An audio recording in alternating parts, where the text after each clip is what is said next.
Today we will start our recap on Geng Ji. This anime begins when we see an elderly man making his way to the Shang Kingdom. His job is to deliver messages from the gods in the heavenly realm who the kingdom has served for over 600 years. The man enters the kingdom and climbs the steps to the palace. He opens the door and instantly mentions how he expects to speak to the king.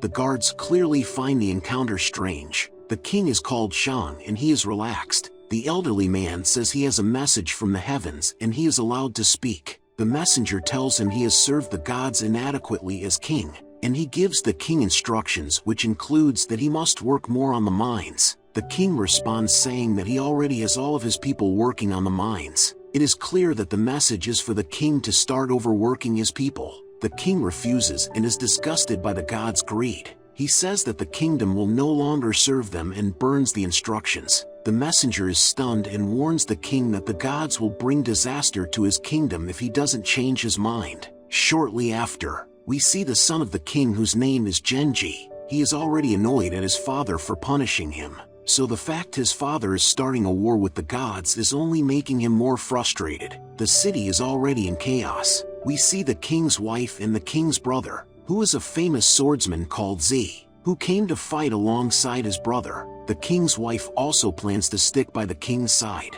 but they both know that the kingdom doesn't stand a chance in this war.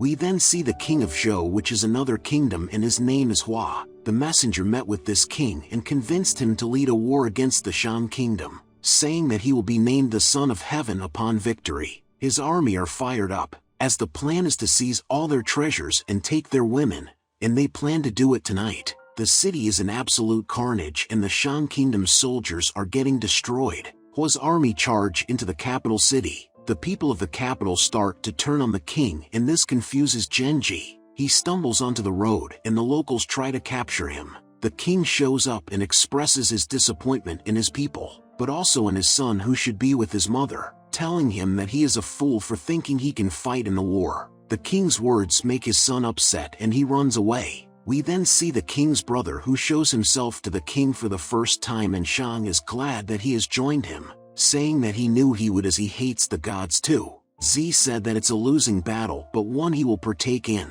Shang isn't so sure that they'll lose and he heads to fight with his remaining soldiers. The war goes on and the king of Zhou is being a spectator. The messenger and him are sure that they will get the victory now. Suddenly Shang charges out and is defeating many men at a time. The enemies retaliate and shoot arrows at him. Z then joins his brother and uses his skills to destroy the enemy soldiers, showing why he is a renowned swordsman. The tide is turning and the enemies are being destroyed. Suddenly a fireball comes from the sky and it is a warrior who has been sent by the gods to assist Hua's army. The messenger is glad that the gods have decided to help. We now go back in time. Shang is having a conversation with his father, who is telling him that the gods will cause many disasters if instructions aren't followed. We see that Shang's disapproval of the gods started at a young age. He says that it isn't fair for humans to just be slaves and he wonders why they don't revolt. His father tells him that it would be a bad idea and mortal humans cannot overthrow the gods. We are back to the present and he's about to battle with the heavenly warrior. The warrior punches Shang and the sheer force sends him flying.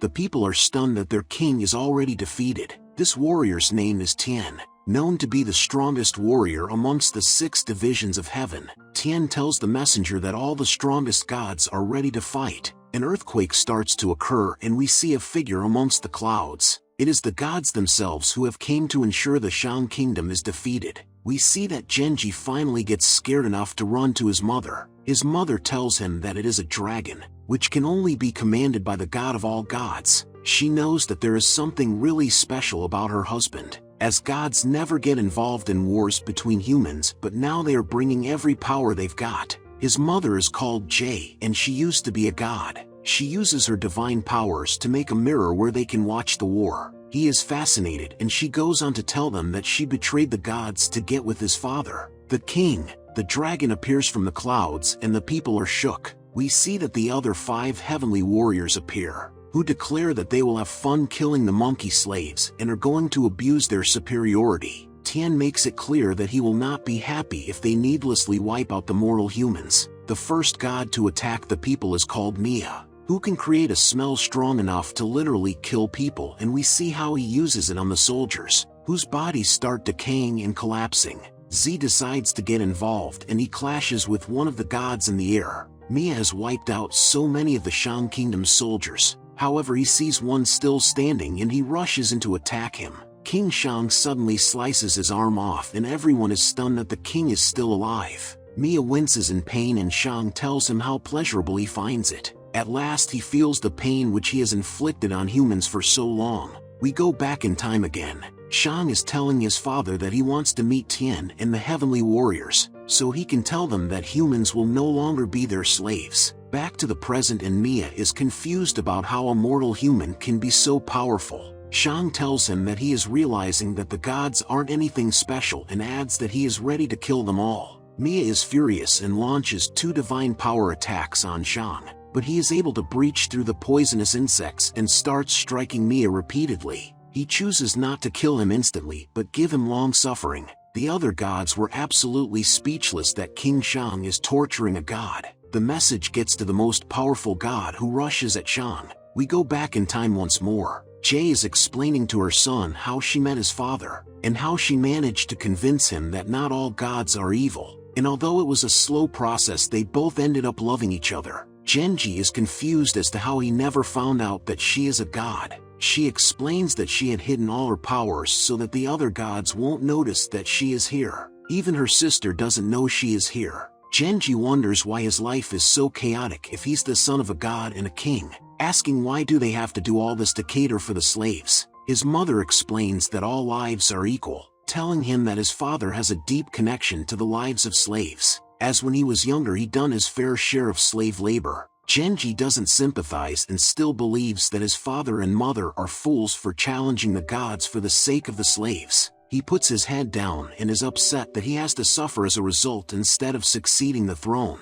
He is told to look at the mirror, where he sees a god dying at the hands of his father. His father blocks the attack from Tian, which is something no mortal human has ever done. Tian launches one of his divine powers and Shang is now struggling to defend a barrage of attacks. He manages to regain some momentum and everyone sees how powerful his armor is. Shang's armor starts to flourish and the gods realize that it is the same divine flames that the immortal phoenix had, a beast they already defeated. Geng Ji is stunned by his father's performance. His mother tells him that the immortal phoenix has a special relationship with the Shang Kingdom. 600 years ago, whilst everyone watched the immortal phoenix dying, the first king of the Shang Kingdom felt pity and rescued its spirit by putting it inside his armor. The king was also called Shang and he conquered many kingdoms and established the Shang Kingdom with the help of his secret armor. When Shang died, he left the armor in the palace for the heir. However, none of them were brave enough to put on the armor as they didn't want to displease the gods, until Shang became king and wasn't scared of the gods. He let the spirit into him just like his late ancestor and communicated with the immortal phoenix. We go back to the present and we see Shang has summoned the immortal phoenix, to the terror of the gods and their messenger. Jay is unsure how much the immortal phoenix has recovered since it was defeated.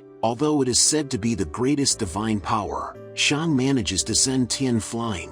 Z and the gods seem to have finished their little battle and neither of them are injured. Z mocks him and tells him he should check on his comrade's situation. The god says that he doesn't care about the others and just wants to fight the famous swordsman, telling him to finally use his sword. Z accepts his request and kills his wolves, and then stabs him, and the spectators are amazed. The rest of the gods are all simultaneously attacking Shang, but he is defending their attacks, which is something no one has ever done. The dragon finally comes out to help and roars, a roar so loud that it sends pain through the ears of everyone. Geng Ji is stunned and his mother tells him that the god of all gods is coming and his name is Kuei. But that's where this episode ends. Thanks for watching and don't forget to subscribe.